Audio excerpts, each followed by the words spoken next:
تم فرماؤ بھلا دیکھو تو اگر صبح کو تمہارا پانی زمین میں دھس جائے تو وہ کون ہے جو تمہیں پانی لا کے دے نگاہ کے سامنے بہتا ہوا؟ کون ہے جو تمہیں پانی دیتا ہے؟ اس آیت میں اللہ تعالیٰ نے دلیل کے طور پر اپنی ایک نعمت کا ذکر کرتے ہوئے فرمایا، اے حبیب صلی اللہ علیہ وسلم، آپ ان مشرکین سے فرما دیں اگر صبح کو تمہارا پانی زمین میں دھس جائے اور اتنی گہرائی میں پہنچ جائے کہ ڈول وغیرہ سے بھی ہاتھ نہ آ سکے تو وہ کون ہے جو تمہیں نگاہوں کے سامنے بہتا ہوا پانی لا کر دے کہ اس تک ہر ایک کا ہاتھ پہنچ سکے؟ اس کے جواب میں وہ ضرور کہیں گے کہ یہ صرف اللہ تعالیٰ ہی کی قدرت ہے، اسی کی قدرت میں ہے۔ تو اس وقت ان سے کہا جائے گا کہ جو تم اللہ کو چھوڑ کر دوسروں کو خدا بنائے بیٹھے ہو، جن کی تم عبادت کرتے ہو، کیا انہیں یہ طاقت ہے؟ تم اس اللہ ہی سے کیوں نہیں مانگتے جو قادر مطلق ہے؟ پچھلی آیات میں اللہ تبارک و تعالی نے فرمایا کہ ہم نے تمہیں پیدا کیا،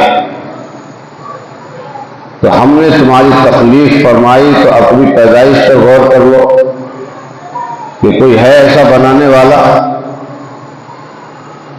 اور غور کرنے کی بات ہے، قرآن کریم نے بار بار یہ کہا ہے، کل کے درس میں بھی میں نے بتایا تھا، قرآن کریم بار بار کہتا ہے کہ اس پہ غور تو کرو، آسمان کو دیکھو، غور تو کرو، چاند کو دیکھ کر غور تو کرو۔ غور، تدبر اور سوچنا یہ بہت بڑی عقل مندی کی بات ہے۔ جب انسان نے غور و تفکر کی دنیا میں قدم رکھا اور غور کیا تو گاڑیاں بنا لی، ہوائی جہاز بنا لیے۔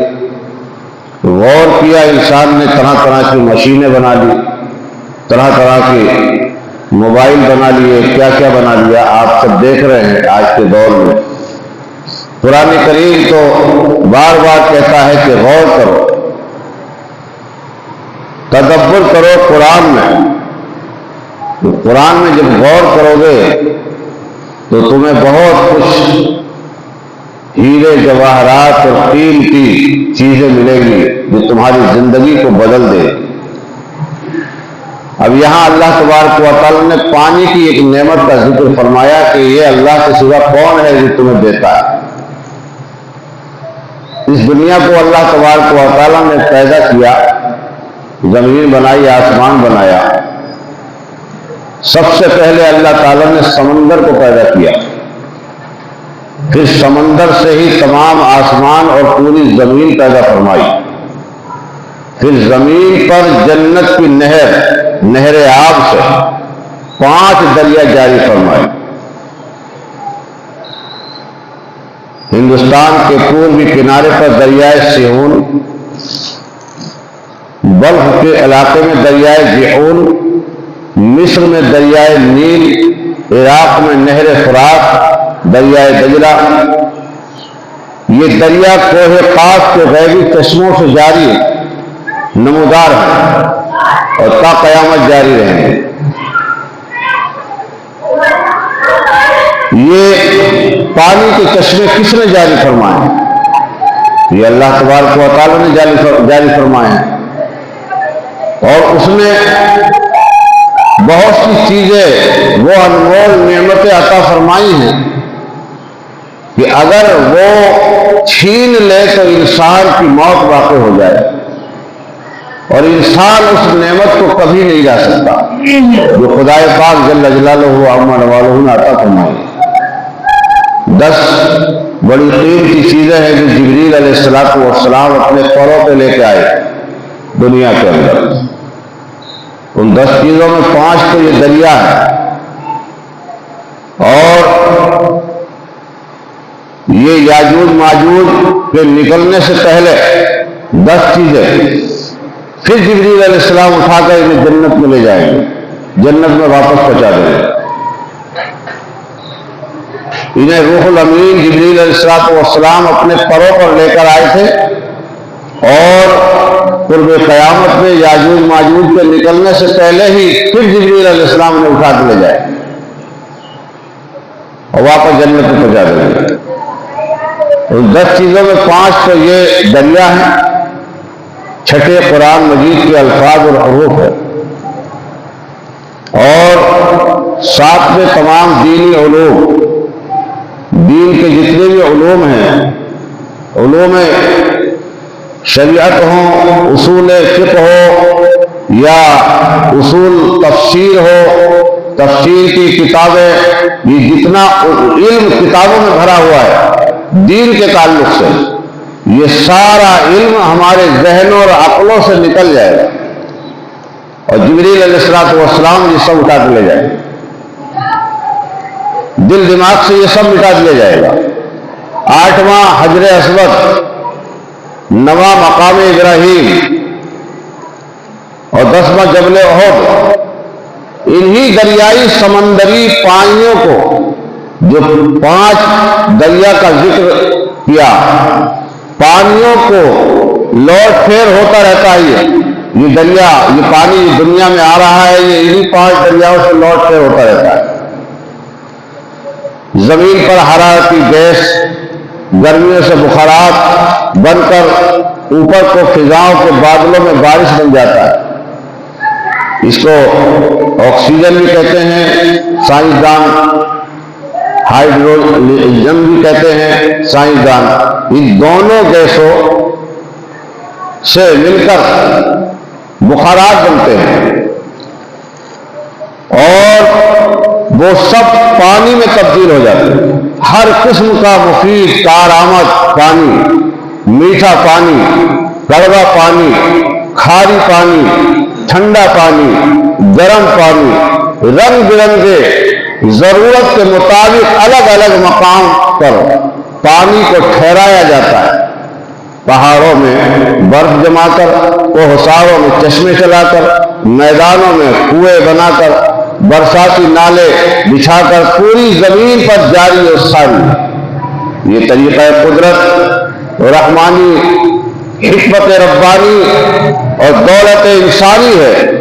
اللہ تعالیٰ فرماتا کہ جو ہم نے آسمان سے اتاری ہے یہ نعمت، یہ غور کرو، یہ نظام کائنات یہ کس کا ہے؟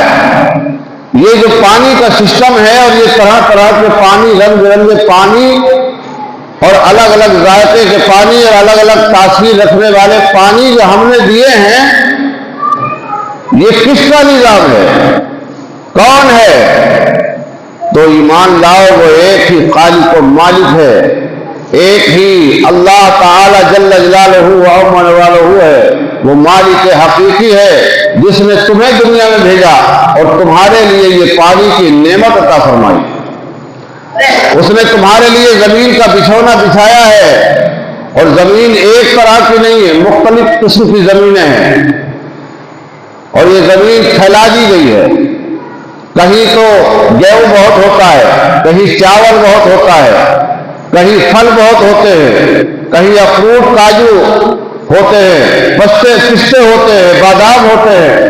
یہ زمین کی قسمیں کہ کسی زمین میں کوئی تاثیر، کسی زمین میں کیسی تاثیر، یہ سب زمینوں کی طاقتیں اور زمین کے اندر جو تاثیرات ہیں، یہ سب اللہ نے پیدا کی ہے، انسان نے نہیں بنائی ہے۔ غور کرو کہ خدائے پاک جل جلالہ و عظم جلالہ نے تمہارے لیے یہ زمین کو تابع کر دیا ہے، اور کتنی بڑی یہ نعمت ہے۔ اور اس زمین پر جو پیڑ اگائے ہیں، اس زمین پر جو پھول کھلائے ہیں، اس زمین پر جو چمن ہیں، گلستان ہیں، یہ سب تمہارے لیے اللہ تبارک و تعالیٰ نے بنائے ہیں۔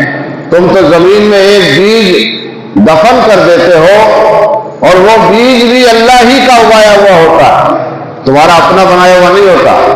تم لے جا کے زمین میں دبا دیتے ہو، اور پھر اس زمین سے، اس بیج سے کلا نکلتا ہے، باریک سا ریشہ نکلتے آتا ہے، اتنی نازک کلی ہوتی ہے، اتنا باریک ریشہ ہوتا ہے کہ وہ پھونک مار دو ٹوٹ جائے، اتنا کمزور ہوتا ہے، مگر وہ زمین کا سینہ چیر دیتا ہے، مٹی کو چاک کر دیتا ہے، زمین کو شک کر دیتا ہے، مٹی کو پھاڑ دیتا ہے اور زمین کو پھاڑ کے باہر آ جاتا ہے۔ وہ باریک سا کلہ، وہ باریک سا جو ریشہ، وہ باریک سا جو تنا ہے وہ باہر آیا، یہ طاقت اس تنے میں کس نے پیدا کی؟ کسی انسان نے تو پیدا نہیں کیا۔ کون ہے جو اتنی نازک سی کلی کو، اتنے نازک سے تنے کو، اتنے نازک سے اس ریشے کو اتنی طاقت دیتا ہے کہ وہ زمین پھاڑ دے اور زمین چیر کے باہر آ جائے؟ اور پھر ایک بیج میں کتنی کتنی بالیں ہوتی ہیں، کتنے کتنے بیج ہوتے ہیں۔ کسان غور کرے، زمین میں جا کے دیکھے، زمین میں وہ بیج بوتا ہے، پھر اس سے کتنے اٹھتے آتے، لیکن اس کے باوجود بھی انسان ہے صاحب ایمان ہو کر کے اس غلے کی زکات نہیں نکالتا، عشر نہیں نکالتا۔ غلہ زمین سے اگایا اور ڈائریکٹ گھر میں لے گئے، اس کا عشر نکالو، اللہ کی راہ میں دو، مدرسے میں دو، پہلے اللہ کے گھر میں دو، مدرسے میں پہلے اس میں سے حصہ نکالو، پہلے اس میں سے حق نکالو، اس کے بعد لے کے جاؤ، ورنہ تم سے بڑا ناشکرا کون ہے؟ وہ جو ایمان نہیں رکھتے وہ تو ناشکری کرتے ہی ہیں، مگر تم بھی اللہ کی نعمت کی ناشکری کرتے ہو۔ اللہ تبارک و تعالیٰ نے تمہیں مال دیا ہے، دولت دی ہے، زکات نہیں دیتے، اس سے بڑا ظلم کیا ہے کہ تم اللہ کی نعمت کی قدر نہیں کرتے۔ اللہ تبارک و تعالیٰ نے تمہیں استطاعت دی ہے، اس لائق بنایا ہے، اس کے باوجود تم زکات ادا نہیں کرتے، غریبوں کا رحم نہیں کھاتے، غریبوں کی مدد نہیں کرتے، غریبوں کا اس میں سے حق نہیں نکالتے، تو پھر تم سے بڑا ظالم کون ہے؟ تم خود ظالم ہو۔ اللہ تبارک و تعالیٰ اپنی نعمتوں کا ذکر فرما رہا ہے۔ پچھلی آیت میں آپ نے سنا، کل کے درس میں آپ نے سنا دل کے بارے میں کہ اللہ تبارک و تعالیٰ نے دل کو بنایا، فرمایا میں نے تمہیں دل بنایا، تمہارا دماغ بنایا، تمہیں آنکھیں دی، تمہیں کان دیے۔ اللہ تبارک و تعالیٰ ان کا بار بار ذکر فرما رہا ہے تاکہ تم ان کی قدر کرو اور اللہ کی قدرت کو پہچانو، اس کی معرفت حاصل کرو کہ جس پروردگار جل جلالہ و عظم جلالہ نے اتنی عظیم نعمتیں عطا فرمائی ہیں وہ کتنی شان والا ہے۔ اس پروردگار کا حکم ہمیں کتنا ضروری ہے ماننا، اس کی تابعداری کریں، اس کی بارگاہ میں اپنا سر جھکائیں، اس کے سوا کہیں نہ جھکائیں، سر صرف اللہ کے لیے جھکائیں، اللہ کی بندگی اور عبادت میں جھکائیں، اللہ کے سوا کہیں اور سر مت جھکاؤ۔ یہی تعلیم ہے کہ ساری نعمتیں میں دیتا ہوں اور سر ادھر ادھر جھکاتے ہو، کبھی دریا کے آگے سر جھکا دیا، کبھی پہاڑوں کے آگے سر جھکا دیا، کبھی سورج کو نمسکار کر رہے ہو، سورج بھی تو میرا بنایا ہوا ہے، یہ نعمتیں یہ سب میری بنائی ہوئی ہیں، انسان میں نے تیرے لیے بنایا ہے اور تیرا سر ادھر ادھر جھک رہا ہے بنی بنائی چیزوں پر، اور یا خود اپنے ہاتھ سے بنا بنا کے ان کے آگے اپنے سر کو جھکا رہا ہے۔ یہ سر تو اللہ کے آگے جھکنے کے لیے، کیوں نہیں اللہ کا احسان مانتا، کیوں نہیں نعمتوں کا اللہ کا شکر کرتا تاکہ اللہ تبارک و تعالیٰ تجھے اور زیادہ نعمتیں عطا فرمائے۔ تو اس آیت کریمہ میں فرمایا گیا کہ ہم نے تمہیں پانی کی نعمت عطا فرمائی۔ اب یہ پانی میں جو مشروبات مختلف قسم کے، یہ چائے بھی آ گئے، شربت بھی آ گئے، طرح طرح کے مشروبات ہیں، کیا کیا ذائقے سے ہم اس پانی کو استعمال کرتے ہیں، یہ اللہ ہی کی عطا کی ہوئی ایک نعمت ہے، بہت بڑی نعمت ہے، اس کو فضول نہیں بہانا چاہیے۔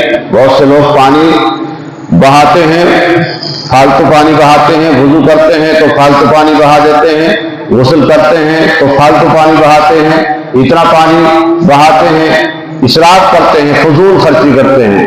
پانی کو زیادہ نہیں بہانا چاہیے، پانی کی قدر کرو، جو نعمت اللہ تعالیٰ نے آپ کو عطا فرمائی ہے اس نعمت کی قدر کرو، اور ایک طریقہ یہ ہے کہ اس نعمت پہ اپنے رب پروردگار عالم جل جلالہ و عظم جلالہ کا شکر ادا کرو۔